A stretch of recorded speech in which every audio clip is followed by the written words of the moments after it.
धन्यवाद देतो की कमी वेळामध्ये हे हॅलो सर्व पत्रकार मित्रांना धन्यवाद देतो की आपण एवढ्या कमी वेळामध्ये आपण इथे मोठ्या संख्येने आल्याबद्दल.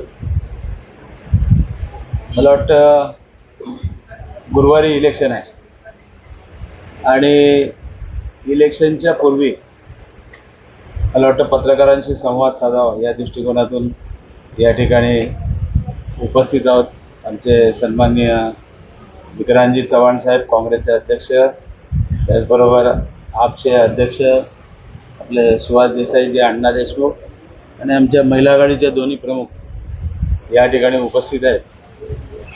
आज तुम्ही बघितलं असेल, मी त्या ठिकाणी लोकप्रतिनिधी म्हणून जवळजवळ 35 वर्ष या ठाणे शहरामध्ये काम करतोय. 4 वेळा नगरसेवक, महापौर, आमदार, 2दा खासदार, हे सर्व तुमच्या साक्षीनेच मला वाटतं आम्ही इथपर्यंत येऊन पोहोचलेलो आहोत. तुमचे पत्रकार मित्र नेहमी आम्हाला मार्गदर्शन करत असतात आणि ते करत असताना त्या ठिकाणी ठाणे शहराच्या विकासाच्या मध्ये तुमचा पण तेवढंच योगदान आहे, कारण तुम्ही तिसरा डोळा म्हणून त्या ठिकाणी काम करता. आणि हे करत असताना या ठाणे शहरामध्ये कशा पद्धतीने ठाणे बदलतंय ते तुम्ही उघड्या डोळ्याने बघितलेलं आहे. आणि ठाणे बदलत असताना गेल्या 2.5 वर्षामध्ये या ठाणे शहराची काय अवस्था झाली आहे तुम्हाला सर्व कल्पना आहे. त्याचबरोबर मला वाटतं स्मार्ट सिटी अंतर्गत हे ठाण्यामध्ये जेव्हा याची निवड झाली, ते काय स्मार्ट सिटी अंतर्गत काय काय नॉर्म्स होते त्याचे, आणि त्या नॉर्म्समध्ये ठाणे महापालिका बसली म्हणून मला वाटतं स्मार्ट सिटीमध्ये त्याची नोंद झाली. आणि त्या स्मार्ट सिटीच्या अंतर्गत या ठिकाणी विविध विकास कामाला त्या ठिकाणी निधी दिला गेला. केंद्र सरकार असेल, राज्य सरकार असेल, महापालिका असेल.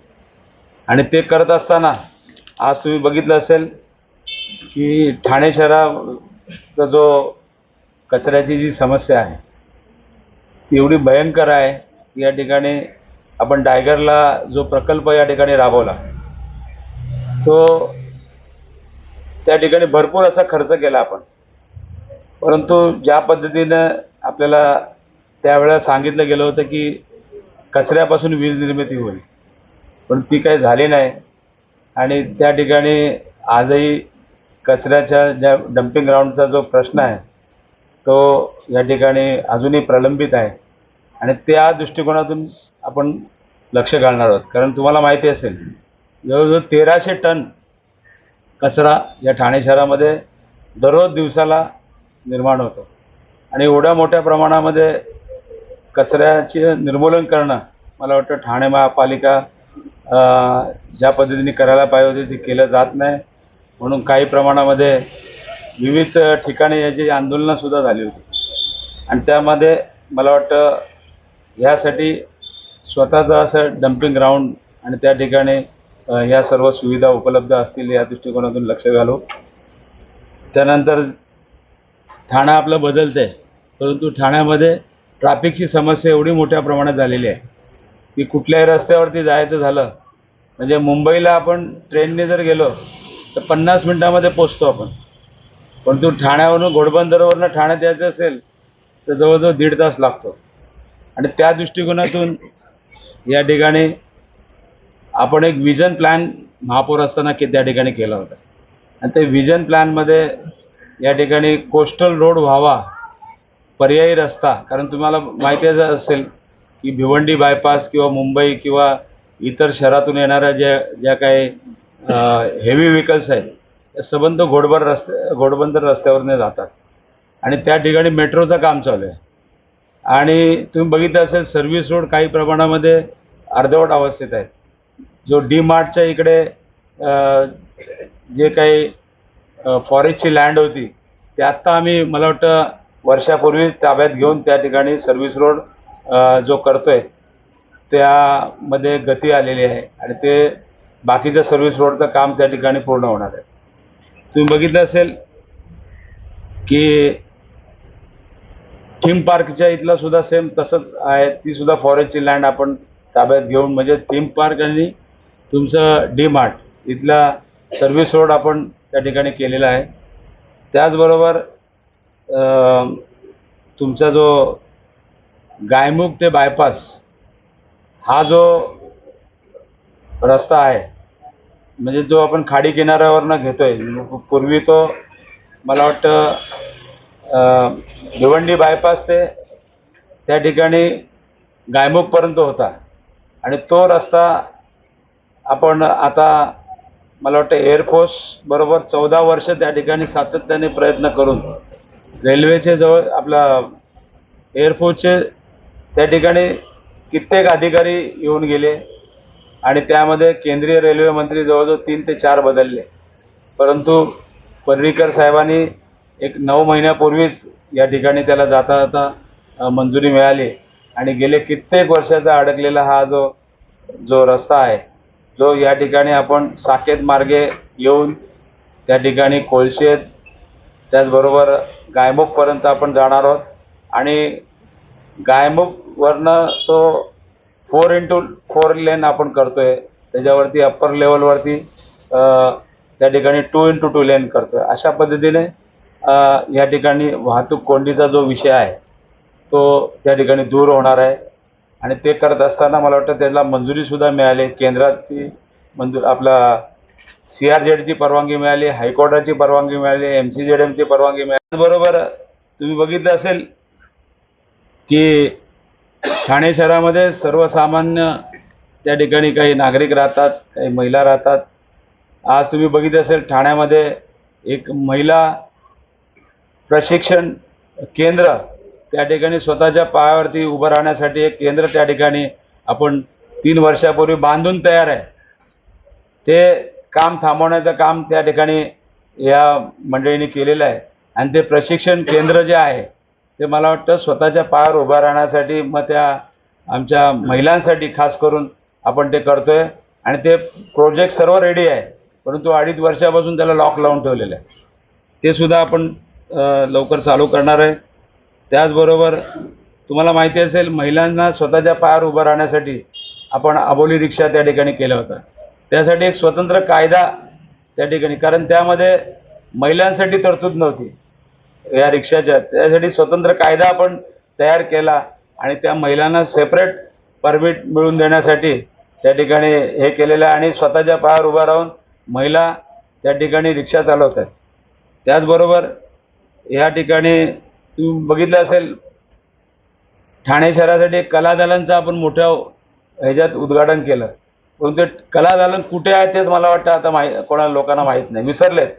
आणि त्या कलादालनाची खरी निर्मिती आज तुम्हाला माहिती असेल, आपल्याकडे चांगले फोटोग्राफर्स आहेत, सर्व चांगले कलाकार आहेत, त्यांच्यासाठी आपण त्या ठिकाणी कलादालन तिकडे उभं केलं होतं.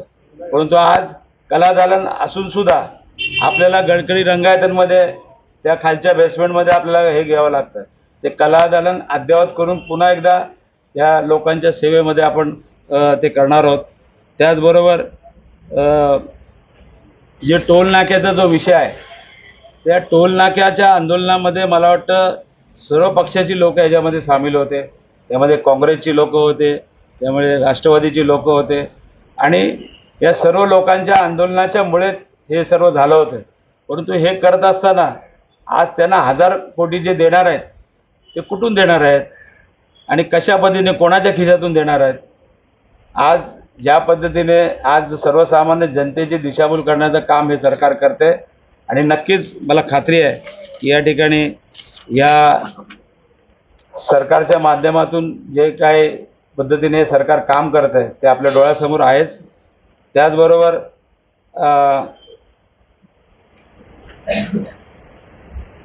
सर्वात महत्त्वाचं म्हणजे जो मी वचननामा या ठिकाणी आपल्या ह्याच्या नागरिकांच्या समोर ठेवलेला आहे, ठाणेकरांच्या समोर आहे, त्यामध्ये आपलं आराध्य दैवत छत्रपती शिवाजी महाराजांचं मंदिर त्या ठिकाणी आपण करतोय. कोपनेश्वर मंदिर जे आहे त्याच्यासमोरच छत्रपती शिवाजी महाराजांचा अश्वारूढ पुतळा आहे आणि त्या ठिकाणी आपण एक चांगलं स्मारक आणि जे छत्रपती शिवाजी महाराजांचं मंदिर त्या ठिकाणी आपण करणार आहोत. लेवलवरती त्या ठिकाणी 2x2 लेन करतोय. अशा पद्धतीने या ठिकाणी वाहतूक कोंडीचा जो विषय आहे तो त्या ठिकाणी दूर होणार आहे. आणि ते करत असताना मला वाटतं त्याला मंजुरीसुद्धा मिळाली. केंद्राची आपला CRZची परवानगी मिळाली, हायकोर्टाची परवानगी मिळाली, MCZMची परवानगी मिळाली आणि सर्व परवानगी मिळाल्यानंतर त्याचं मला वाटतं येत्या काही दिवसामध्ये काम पण सुरू होणार आहे. त्याचबरोबर आज तुम्ही बघितलं असेल की हा जो गायमुख ते फाउंटन जो आहे तो रस्ता जर व्यवस्थित फ्लायओव्हर त्या ठिकाणी झाले तर मला वाटतं अर्ध्या अधिक या ठिकाणची वाहतूक कोंडी त्या ठिकाणी दूर होणार आहे. त्याचबरोबर तुम्ही बघितलं असेल की ठाणे बोरिवली या ठिकाणी भुयारी मार्ग ते सुद्धा फॉरेस्टची परवानगी मिळाली.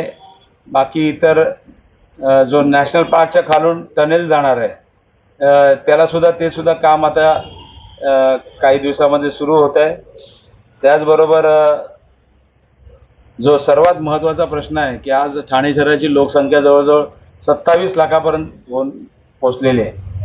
परंतु आपल्याला असणारं जे पाणी आहे ते 510 MLD पाणी आपल्याला फक्त मिळतं आहे आणि 510 MLD आपल्यासाठी पुरे नाही आहे. आणि यासाठी त्या जे काही आता सूर्या धरणावरनं 150 MLD पाणी आपल्याला या ठिकाणी मिळणार आहे, जेणेकरून या ठिकाणी पाण्याची समस्या दूर होणार आहे. आणि त्याचबरोबर काळू धरण जे आहे त्यासाठी सुद्धा मी प्रयत्न करणार आहे, जेणेकरून या ठाणे शहरासाठी स्वतंत्र असं धरण त्या ठिकाणी होणार आहे. तुम्हाला माहिती असेल ज्यावेळेला मुख्यमंत्री मनोहर जोशी असताना 110 MLD पाणी पुरवठा योजना मला वाटतं महापालिकेने त्या ठिकाणी केली होती. आणि तो जो प्रकल्प या ठिकाणी टेमघरला आपण केलेला आहे, परंतु असा स्वतंत्र धरणाचं जे आहे ते त्यासाठी मार्गी लावण्यासाठी मी प्रयत्न करणार आहे. त्याचबरोबर बघितलं असेल 20 वर्ष झाले परिवहन सेवेला आणि या परिवहन सेवेअंतर्गत जी काही बस सेवा आपली चालू आहे ती कशा पद्धतीने चालू आहे तुम्हाला माहिती आहे. त्यावेळेस ठिकाणी अपुरा बसेस आहेत, प्रवाशांची संख्या वाढलेली आहे आणि ज्या पद्धतीने परिवहन बस सेवा असायला पाहिजे ती नसल्याकारणाने आपण वॉटरवेजकडे त्या ठिकाणी लक्ष देतो आहे. म्हणजे एका ठिकाणी आपण नवीन कोस्टल रोड तयार करतो आहे, दुसऱ्या ठिकाणी आपल्याला असलेला खाडी किनारा हे लक्षात घेता मला वाटतं 9 महिन्यापूर्वीच आपण एक वॉटरवेजचा जो प्रकल्प आहे त्यातला फर्स्ट फेजचं काम या ठिकाणी आपण भाईंदरवरनं वसईला जाण्यासाठी रोरो सेवा, कारण तुम्हाला माहिती आहे भाईंदरवरनं वसईला जायचं असेल तर त्या ठिकाणी 1.5 ते 2 तास लागतात आणि ते आपण 20 मिनटामध्ये भाईंदरवरनं स्वतःची कार घेऊन 4 व्हीलर त्या ठिकाणी वसईला 20 मिनटात जाणार आहोत. तर हा फर्स्ट फेजमध्ये या ठिकाणी भाईंदरपुरता मर्यादित न राहता या ठिकाणी आपल्या फाउंटनची जेटी तयार आहे, कोलशेची जेटी तयार आहे, साकेतजवळ त्या ठिकाणी जेटीचं काम येत्या काही दिवसामध्ये सुरू होणार आहे. आणि दुसरा वॉटरवेज त्या ठिकाणी आपण ठाण्यासाठी आपण करतो आहे, त्यालासुद्धा मंजुरी मिळालेली आहे आणि तो पर्यायी तिथपर्यंत. आणि जो कळवा खाडीच्या इथे जो रॉक साठलेला आहे म्हणजे जो गाळ साठलेला आहे त्या संबंध त्यासाठी ड्रेजिंग करण्यासाठी सुद्धा आपल्याला निधी मिळालेला आहे. आणि ते झालं तर मला वाटतं हा वॉटरवेज पुढे जाऊन ऐरोलीला जेटी तयार आहे. त्याचबरोबर बेलापूरला तर त्या ठिकाणी आपण जे वॉटर टॅक्सी सुरू केलेले आहे त्या ठिकाणी मोठा एक या रोरो सर्व्हिससाठी तिथे स्टेशन आपण त्या ठिकाणी ठेवलेलं आहे, जेणेकरून पुढच्या फेजमध्ये मुंबईपर्यंत आपण त्या ठिकाणी गेटवे ऑफ इंडियापर्यंत आपण ह्या सर्व्हिसेस देऊ शकू. जेणेकरून मुंबईला जर जायचं असेल तर मला वाटतं ठाण्यावरनं अर्धा तासामध्ये आपण मुंबईला जाऊ शकतो. या दृष्टिकोनातून मी प्रयत्न करणार आहे. त्याचबरोबरीने ठाण्यामध्ये मेट्रोचं काम चालू आहे आणि मेट्रोच्या कामाच्या संदर्भामध्ये पाठपुरावा केला असता 2025 पर्यंत त्यांनी सांगितलेलं आहे, की ही मेट्रो 2025 पर्यंत पूर्ण होईल, परंतु त्या ठिकाणी कारशेड अजूनपर्यंत त्याचं काम सुरू झालेलं नाही. आणि जोपर्यंत कारशेड होत नाही तोपर्यंत मेट्रोचं काम त्या ठिकाणी परिपूर्ण होणार नाही. मला वाटतं या संदर्भामध्ये त्या बाबतीत सुद्धा पाठपुरावा करणार आहे, जेणेकरून या संबंध तुम्ही जर बघितलं असेल, मेट्रोचं काम एकदम धीमी गतीने चालू आहे. फक्त आपण लोकसभेला इलेक्शनला फक्त तिथे पिलरला कलर लावला होता. आता विधानसभेच्या निवडणुकीच्या वेळी फक्त कलर लावला आहे. परंतु हे न करता हे काम कसं पूर्ण होईल या दृष्टिकोनातून बघितलं पाहिजे आणि त्याचा पाठपुरावा मी करणार आहे. त्याचबरोबर तुम्हाला सांगायला आनंद वाटतो की गेले 35 वर्ष या लोकप्रतिनिधी म्हणून मी काम करतोय. त्या ठिकाणी आपण एक विजन डॉक्युमेंट केलं होतं महापौर असताना. त्यावेळेला एक नवीन स्टेशनची निर्मिती हा त्या ठिकाणी त्या कन्सल्टंटने त्या विजन डॉक्युमेंटमध्ये लिहिलं होतं. आणि त्या संदर्भामध्ये जे ऐतिहासिक असं जे ठाणे स्टेशन आहे, ते ठाणे स्टेशन आपण मल्टी मॉडेल ट्रान्झिट हब या ठिकाणी तयार करतोय. म्हणजे एअरपोर्टच्या धर्तीवरती त्या ठिकाणी हे संबंध या स्टेशनचं काम सुरू होणार आहे. आणि ग्राउंड फर्स्ट आणि सेकंड लेवलवरपर्यंत हे काम असणार आहे. सॅटीचं जो मी बघितलं असेल, आपल्या तुळजाभवानी मंदिरापासून ते सॅटीचं काम त्या ठिकाणी सुरू आहे. आणि ते त्याला तुमच्या स्टेशनला त्या ठिकाणी जॉईंट होते फर्स्ट लेवलवरती. आणि ते करत असताना हे जर काम पूर्ण झालं तर हायवेवरनं त्या ठिकाणी स्टेशनला जाऊ शकतो. आणि हे जर स्टेशन झालं, मला वाटतं 3 वर्षामध्ये त्याचं टार्गेट आहे. हे 3 वर्षात ते काम पूर्ण होणार आहे असं त्या रेल्वेच्या अधिकाऱ्यांनी सांगितले. त्याला बाकी सर्व आर्थिक मंजुरीसुद्धा मिळालेली आहे आणि ते मला वाटतं रेल्वेने सुद्धा मंजूर केलेलं आहे. त्याचबरोबरीने सर्वात मोठं महत्त्वाचं काम म्हणजे माझ्या कारकिर्दीमधलं ते म्हणजे ठाणे आणि मुलुंडच्या दरम्यानचं जे स्टेशन आहे, त्याचा पाठपुरावा गेली 14 वर्ष मी या ठिकाणी करत होतो आणि त्याला यश आलं. परंतु त्या ठिकाणी त्याचं लोकार्पण झालं नाही, कारण राजन विचारायला क्रेडिट मिळेल म्हणून गपचूप काम सुरू त्या ठिकाणी केलं आणि ते काम जोरात चालू आहे. त्याची मला वाटतं दर 2-3 महिन्यांनी मी पाहणी करतो आणि ते 2025ला हे ठाणे रेल्वे स्टेशन त्या ठिकाणी या प्रवाशांना आणि या ठाणेकरांना मिळणार आहे. जेणेकरून या माझ्या कारकिर्दीमधलं सर्वोच्च असं काम असेल की जे ठाणेकर त्याची आठवण ठेवतील. आणि ते करत असताना तुम्ही बघितलं असेल, कोपरी ब्रिज हे सुद्धा बॉटलनेक होतं, त्याचासुद्धा पाठपुरावा आपण करून ते बॉटलनेक दूर केलेलं आहे. त्यानंतर तीनाथ नाक्याच्या खाली ग्रेट सेपरेटर आपण करतोय, सुद्धा त्याचे ड्रॉइंग्स बिंग तयार आहेत. आणि ते जर झालं तर मला वाटतं ही जी काय तीनाथ नाक्याला ट्रॅफिक जाम होते ती त्या ठिकाणी होणार नाही. त्याचबरोबरीने मला वाटतं आपल्या महायुतीच्या सरकारच्या माध्यमातून लाडकी बहीण योजना आणली, परंतु आमच्या लाडक्या बहिणी सुरक्षित नाहीत. तुम्ही बघितलं असेल, लहान मुलांवरती अत्याचार होत आहेत, लहान मुलींवरती अत्याचार होत आहेत, महिलांवरती अत्याचार होत आहेत. भाईंदरमध्ये तर 65 वर्षाच्या एका महिलेवरती त्या ठिकाणी अत्याचार झाला होता. म्हणजे कशाची कोणाला भीती नाही आहे आणि फक्त त्या ठिकाणी राजकारण चालू आहे. आणि म्हणून जे आदरणीय पक्षप्रमुख उद्धव ठाकरे साहेबांनी त्या ठिकाणी शक्ती बिल आणलं होतं आणि त्याची चर्चा करून विधान परिषद विधानसभेमध्ये त्याला मंजुरी दिली आणि ते केंद्र सरकारकडे पाठवलेलं आहे आणि ते मंजूर करण्यासाठी मी प्रयत्न करणार आहे.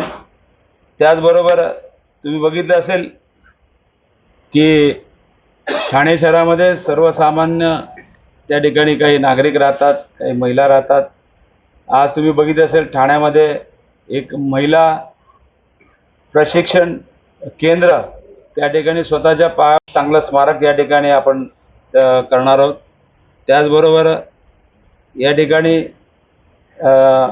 रंगो बापूजी चौक हे जे तलावपाळीवरती आहे ते सुद्धा काम काही मंडळींनी तिथे थांबवलेलं आहे. तो सुद्धा चौक अद्ययावत आपण करणार आहोत. त्याचबरोबर ठाणे शहरामध्ये अजूनही मला वाटतं 50%च गॅसची लाईनचं जाळं त्या ठिकाणी आहे. अजून कित्येक ठिकाणी गॅसची लाईन पोचली नाही. या दृष्टिकोनातून आपण प्रयत्न करणार आहोत. त्याचबरोबर सर्वात महत्त्वाचा असा विषय आहे तो म्हणजे MSEBचे जे काही सबस्टेशन आहेत या ठिकाणी कित्येक ठिकाणी सबस्टेशनसाठी जागा आपल्याला मिळत नाही.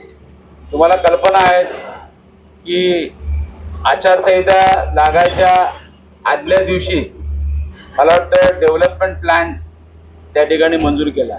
आमचे सन्माननीय विक्रांतजी चव्हाण यांनी त्या ठिकाणी आवाज उठवला होता, परंतु विरोधकांचा आवाज या ठिकाणी नेहमीच दाबला जातो की या ठिकाणी तुम्ही बघितलं असेल की हा प्रारूप विकास आराखडा जेव्हा बनवताना या ठिकाणी 3 वर्षापासून लोकप्रतिनिधी नाहीत आणि असं असताना सुद्धा या ठिकाणी कोणाला विश्वासात न घेता गपचूप त्या ठिकाणी बिल्डरच्या सोयीसाठी हा प्रारूप विकास आराखडा या ठिकाणी त्या ठिकाणी मंजूर केलेला आहे आणि म्हणून याला विरोध आहे.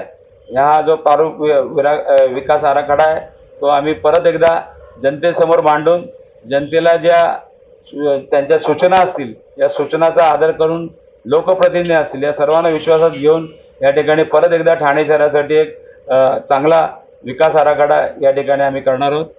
त्याचबरोबर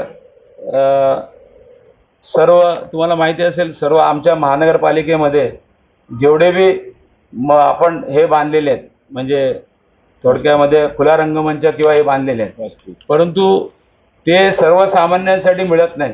ते कमर्शियल अँगलने हे केले जाते. त्यासाठी सर्व जाती धर्माच्या लोकांसाठी या ठिकाणी आपण उपलब्ध करून देणार आहोत आणि अशा पद्धतीने गेल्या 35 वर्षात केलेल्या कामाचा साक्षीदार तुम्ही आहात. त्यामुळे मी तुमच्यासमोर जास्त बोलणार नाही की परत एकदा तुम्ही सुद्धा मतदार आहात ना, त्यामुळे नक्कीच तुम्ही या गोष्टीचा विचार करून परत एकदा मला ठाणे शहराचा आमदार म्हणून काम करण्याची संधी द्याल. धन्यवाद. जय हिंद, जय महाराष्ट्र. मला वाटतं क्लस्टरच्या संदर्भामध्ये अजूनही जनतेमध्ये संभ्रम आहे, कारण क्लस्टर योजना आता पण आम्ही क्लस्टर किती वेळा क्लस्टर हे मला वाटतं वाघाईशेठसाठी त्या ठिकाणी केलं होतं, कारण त्या ठिकाणी आजूबाजूला असलेल्या बिल्डिंग ज्या आहेत MIDCच्या जागेवरती आहेत आणि त्या ठिकाणी या धोकादायक इमारतीसाठी ऑलरेडी तिकडे 5 ते 6 FSI वापरलेला आहे आणि अशासाठी तो क्लस्टर आणावा असा तो हे होता. परंतु आज संपूर्ण ठाण्यासाठी त्यांनी मला वाटतं ठाणा नाही तर आपली जी काय MMR रिजन आहे त्या MMR रिजनमध्ये त्यांनी तो हा क्लस्टरचं योजना आणली आहे. पण त्या क्लस्टरच्या योजनेमध्ये जनतेचा मला वाटतं विरोध आहे. प्रत्येक ठिकाणी त्या ठिकाणी विरोध होत आहे.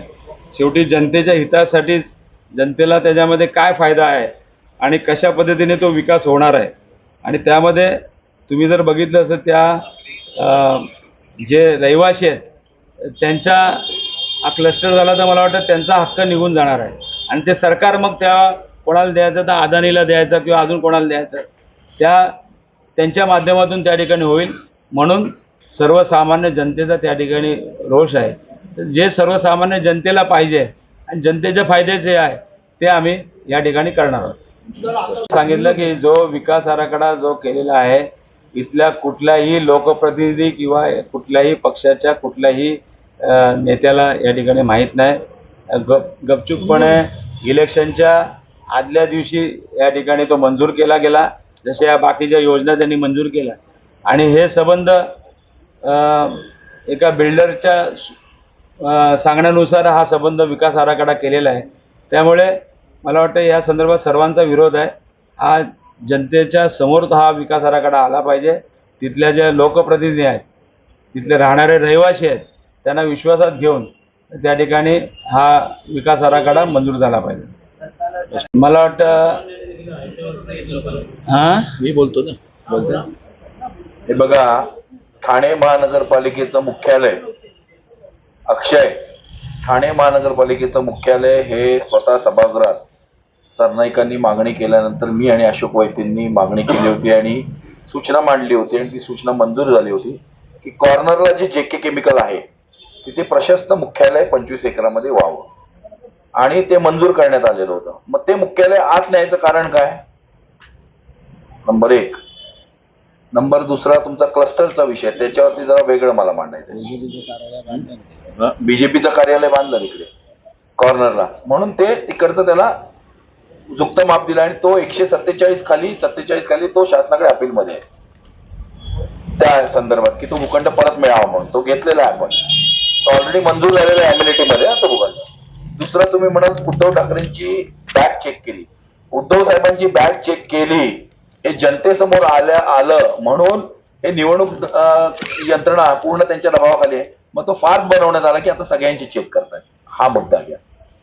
तिसरा क्लस्टरचा मुद्दा तुम्ही सांगितलात. मी विकास आराखड्याला आम्ही विरोध करताना स्पष्ट सांगितलं होतं तुम्ही पत्रकार आहात, तुमच्या समोर हा विकास आराखडा मांडला पाहिजे होता. क्लस्टर मधील URP आणि URC हे दोन प्रकार आहेत. अर्बन रिन्युअल क्लस्टर आणि अर्बन रिन्युअल प्लॅन त्याच्यातले ठिकठिकाणी आणलेले. तर ते जेव्हा आणले तर त्याचा संपूर्ण अंतर्भाव या डीपी मध्ये पाहिजे होता. तो कुठे ठेवण्यात आलेला नाही. ते म्हणतो आम्ही क्लस्टर सेपरेट राबवू, असं नाही चालत. जेव्हा तुम्ही विकास आराखडा आणता जनतेसमोर तो क्लस्टर एक भाग आहे त्याचा. आणि आता महत्वाची बाब क्लस्टरचे नवीन नवीन गपचूप GR काढतात URPचे आणि मानपाड्याला टाकतायत, वसंत विहारला टाकतायत, वसंत विहारला दामजी शामजीला आणतायत, मानपाड्याला सुगी बिल्डर आणलाय. जसा आता कोपरीला सुगी बिल्डर आणला. हा सुगी बिल्डर यांचा खास आहे, तो शिंदेचा खास आहे, CMचा. सचिन जोशी त्याला आणतायत आणि हा सुगी बिल्डर राज ठाकरेंचा पण खास आहे. बरोबर आहे.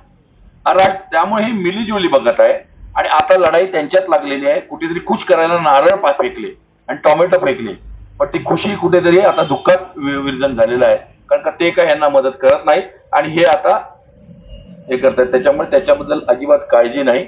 हे जे प्रश्न आहेत महानगरपालिकेच्या संदर्भात तुम्ही म्हणालात जे संजय केळकरांच्या निष्क्रियतेमुळे अनुत्तरित राहिले किंवा यांच्या भ्रष्ट कारभारामुळे अनुत्तरित राहिले, हे प्रश्न सगळे या ठिकाणी घेऊन पुढील 5-10 वर्षात आम्ही जनतेसमोर सामोरे जाणार आहोत. राजन विचारे साहेब असतील, जितेंद्र आव्हाड असतील, मनेरा साहेब असतील, केदार दिघे असतील, यांच्या नेतृत्वाखाली या चारी आमदारांच्या आम्ही जाणार आहोत. आणि कोपरीमध्ये जो 25 वर्षात काही होऊ शकला नाही कोपरी आणि वागळेमध्ये, आम्ही तुम्हाला वायदा देतो जर ठाणे आणि कोपरी आणि या याच्यामध्ये जर सगळ्यांना निवडून दिलं तर शांघाय बनवण्यासाठी आम्ही 10 वर्षात प्रयत्न करू.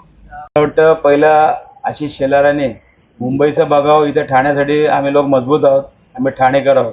त्यामुळे तुम्ही त्यांची काळजी करू नका, आम्ही मजबूत आहोत इकडे. हा, मला वाटतं आशिष शेलारांनी पहिला राजीनामा द्यावा, कारण त्यांनी त्यावेळेला भाष्य केलं होतं की यांच्या एक पण सीट येणार नाहीत आणि एवढ्या सीट आल्या महाविकास आघाडीच्या, तर त्यांना बोलायचा काय हक्क नाही. त्यांनी पहिलं त्यांच्या मतदारसंघामध्ये लक्ष घालावं. कोण म्हणतात अहो आमच्या बहिणी सुरक्षित आहेत का? तुम्ही 1500 रुपये घेता आणि त्यांची आबरू लुटणाऱ्याला तुम्ही साथ देता. हे जर असेल तर मला वाटतं कुठल्या बहिणी यांना मतदान करणार आहे? आज कुठलीही महिला आमची सुरक्षित नाही. आज लहान मुली सुरक्षित नाही. मी मगाशी सांगितलं की एक ज्येष्ठ 65 वर्षाच्या महिलेवरती अत्याचार केला. तुम्ही सरकार चालवण्यामध्ये लायक नाहीत, हे सरळ सरळ लोकांचं मत आहे. आणि यावेळी इलेक्शनला तुम्हाला लोक तुमची जागा दाखवतात. इथे सत्ताचा गैरवापर करून लोकसभेत झाला यावेळी पण, परंतु हे नागरिक या ठिकाणी आता दक्ष आहेत आणि हे नागरिक मला वाटतं उतरतील मतदानासाठी आणि त्यासाठी आम्ही आवाहन केलेलं आहे. सर्व ठिकाणी आम्ही CCTV कॅमेरे लावूया मतदान केंद्रावरती, ही आमची मागणी आहे आणि आम्ही ती मागणी मान्य केलेली आहे. आणि आमच्याकडे सुद्धा एक यंत्रणा आहे की जे कोण दुबार नाव आहे ते आम्ही सर्वे केलेले आहेत आणि त्या सर्वेमध्ये आम्हाला माहिती आहे की राजन विचारे नाव जर एका ठिकाणी असेल तर ते चरईमध्ये आहे आणि राजन विचारेचं नाव घोडबंदरला सुद्धा आहे. तर आमच्या घोडबंदरच्या लिस्टमध्ये पण त्याचं नाव असेल आणि CCTV कॅमेऱ्यामध्ये आम्हाला माहिती तर पडणारच ना कोण कुठे जाऊन मतदान करतो. आणि त्याचे आम्ही सर्व सांगत नाही, पण ती यंत्रणा आम्ही आमची स्वतःची लावलेली आहे.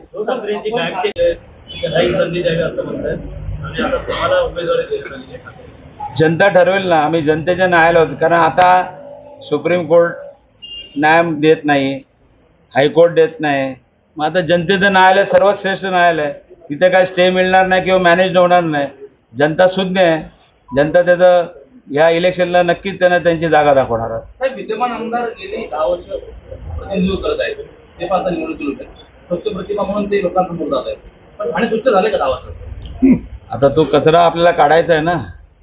मी मगाशीच सांगितलं की ठाणे शहरात सर्वात मोठा जो प्रश्न असेल की त्या ठिकाणी आपलं स्वतःचं डम्पिंग ग्राउंड नाही, त्या ठिकाणी स्वतःचं पाणी पुरवठा योजना नाही.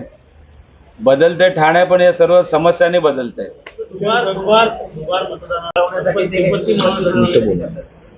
मला वाटतं मला असं वाटतं उद्धव साहेबांनी त्या स्टेटमेंटमध्ये सांगितलं की आमचं चेक करा, पण आमचं चेक करत असेल दुसऱ्याचं पण करा, असं त्यांचं म्हणणं होतं. आणि ते काय गैर आहे.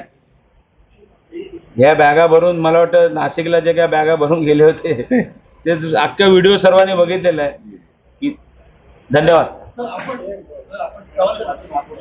मला वाटतं आपण विकासाच्या मुद्द्यावर बोलू. आपली सर्व एवढी चर्चा, प्रेस कॉन्फरन्स एवढ्या चांगल्या पद्धतीने झालंय. आपण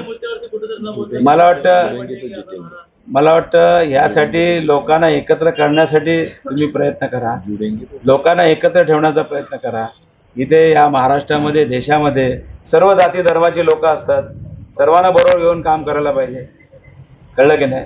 तर तुमच्या अशा घोषणेने काय फरक पडत नाही. सूत्रधार होते ते सूत्रधार त्या ठिकाणी त्यांना झाकण्यासाठीच हा संबंध एन्काउंटर केला असं सर्वांचं मत आहे. तुम्ही या सर्व त्याच्या मागच्या पडद्यामागचे सूत्रधार तुम्ही काढलेच नाहीत ना. कोण होते, काय आहे ते संपून टाकले ना. आणि आमची सत्ता आल्यानंतर आम्ही सर्व ते उघडकीस घाललो होतो. शिवसेनेचे ठाणे खाण्याची सूचना असं समीकरण आपल्याला एक टायगर बघ कापे. सर्वात मोठा टाइगर आला ना. अरे इधर कांग्रेस का मालिक बैठा है, कांग्रेस का मालिक बैठा है ना.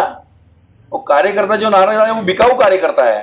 चलो वो उसका जकात चोरी और सब भी उसका डेवलपमेंट बाकी है उधर. महाविकास आघाड़ी जो भी उम्मीदवार चिल्लर है, है चिल्लर है, वो सक्षम है. चिल्लर है. चलो.